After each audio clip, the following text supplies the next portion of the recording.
All right, the next question from Audrey Posey, and will be addressed to Lee Wrights first, and then we'll go to the question that you have. All right. Assuming you are all against waste, fraud, and abuse in government, what programs, departments, agencies, czars do you propose to eliminate?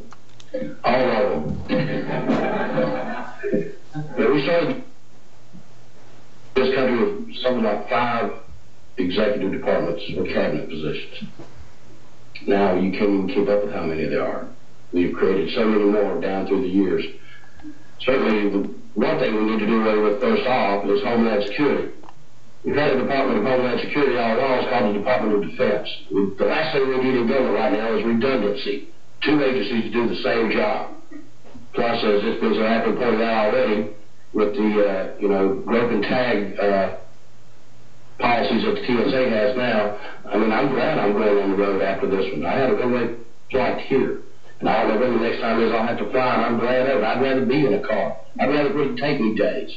When we go through the humiliation that we have to face just to be safe, or supposedly to be safe.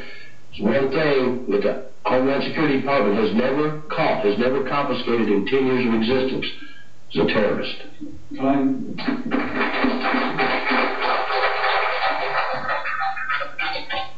Leroy Saunders?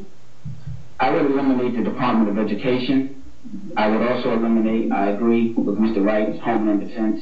We have the Department of Defense. We have the FBI. We have the CIA. I would also eliminate the Department of Commerce. And the economy, as bad as it's going, I don't think they're doing their job. But also I want you to understand about the economy and business. Corporations have 2 goals. Increase revenue, cut costs. That's what their goals are. You make their taxes 0, they're not going to just all the goodness of their heart flood that money into the American economy. They're going to keep that money and spend it. Corporations are more profitable than ever now, and layoffs still continue. Pepsi just laid off thousands. American Airlines made Delta Airlines made $140 billion profit last quarter and still laid off. So it's not the issue of regulation is too much, corporations are too much, taxes are too much, excuse me. It's the reckless pursuit and irresponsible of greed that is killing our country. Time. Mr. Gillsfield? Well, of course, the Department of Education is on the chopping block 100%. All they've accomplished is teaching to the test, and recent studies have shown that that just doesn't work at all. Energy Department, 50% cut. Commerce, 100% cut. Homeland Security, the duplication isn't the Department of Defense, thank God. Its function should be entirely replaced by the FBI, and so 100% cut for the Homeland Security. That's all. I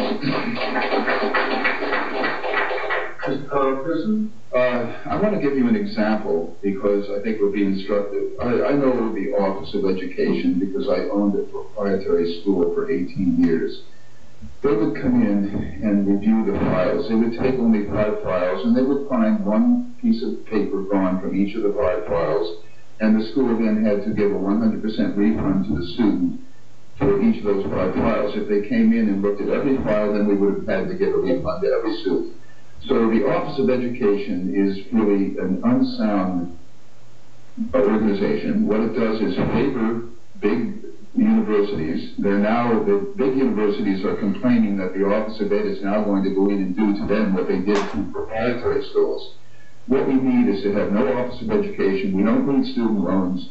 If we deregulate education, the cost of a college education is $2,000 a year. That's half a package of cigarettes per day, per student day. We don't need the Office of Education or the others that are somewhere.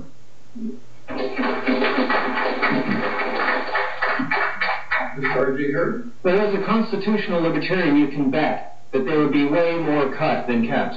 Because I understand that the only true function of the federal government is to protect our life, liberty, and property.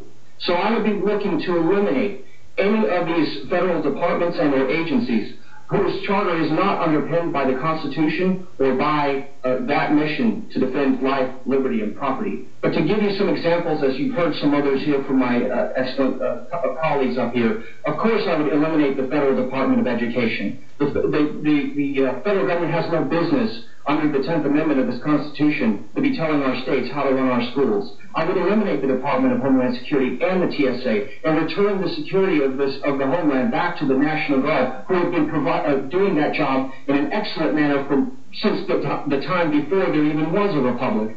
So those are just some examples. Yes, I would also look at eliminating, the Federal Department of Labor. Once again, what are they really doing for all the tax money that we provide? And there's no constitutional underpinning for any of it. Mr. Johnson? I propose eliminating the Department of Education, Homeland Security, and Housing and Urban Development. I'm open to the discussion on elimination of any federal agency whatsoever. I am promising to submit a balanced budget to Congress, so that is a 43% reduction in all of government spending. As governor of New Mexico, I want you to know that good government was easy. It wasn't hard. I controlled all of the agencies. I made appointments to all boards and commissions, as does the President of the United States. So in essence, I controlled all rules and regulations. Waste, fraud, and abuse improved dramatically as a result of being in that position. Don't for a second underestimate that power and the effect that that will have on the federal government, controlling all of these agencies, in essence, being in control of all rules and regulations.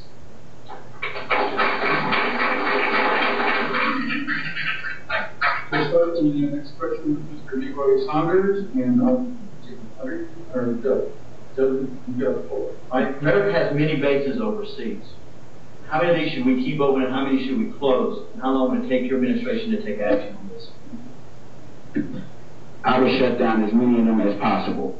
We have over 20-some-odd thousand troops stationed in Japan that are supposed to be there to keep the Chinese from invading.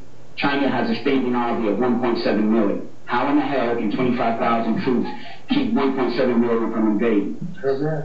Here's what I would do. People say that, well, the Japanese need this, then let the Japanese write a check for it. You want our forces there, then you pay us to be there. Otherwise, our troops are coming home. We shouldn't have to foot American taxpayers to protect the civil liberties of the Japanese. And I don't care what country that's in. If you want our troops, if you want our supplies, then you write a check and you pay for it. We're not going to go into debt taking care of your country.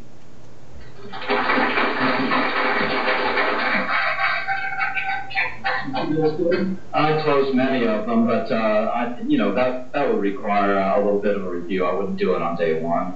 But I would not sell any of the property. That property is at strategic locations. I don't care if you ring fence the whole thing and let the rabbits overtake them, but we're not selling any of that property.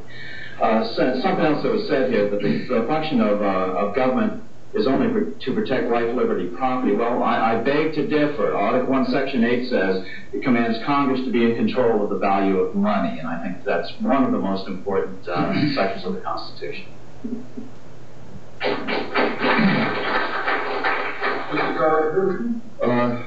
With the reduction of the military, you've got to start looking at what happens to the people who come back.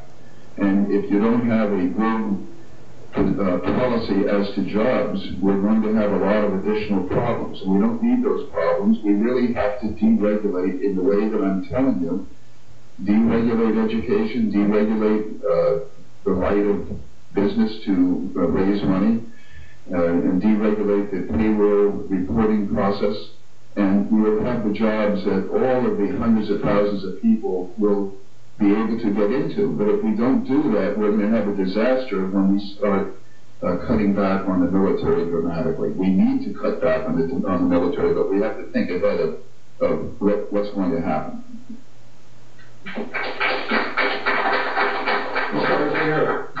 As president, I would return home all of our soldiers and airmen from the bases around the world.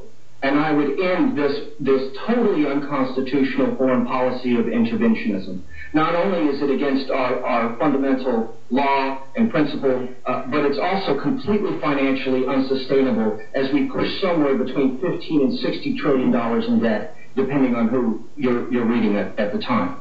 Also, as a 20-year Army officer, I believe that I have the know-how how to actually do that in a safe and orderly manner, how to restore our republic to that which it is at its core, which is a republic, and it's not an empire, and we're not supposed to have our soldiers and airmen deployed all around the world all the time. But I would continue to project a robust outer defense through our Navy and our Marine Corps, as our founding presidents argued for, that we have a strong defense, that America is strong through its defense at home, and it's strong through its defense in international waters and trade.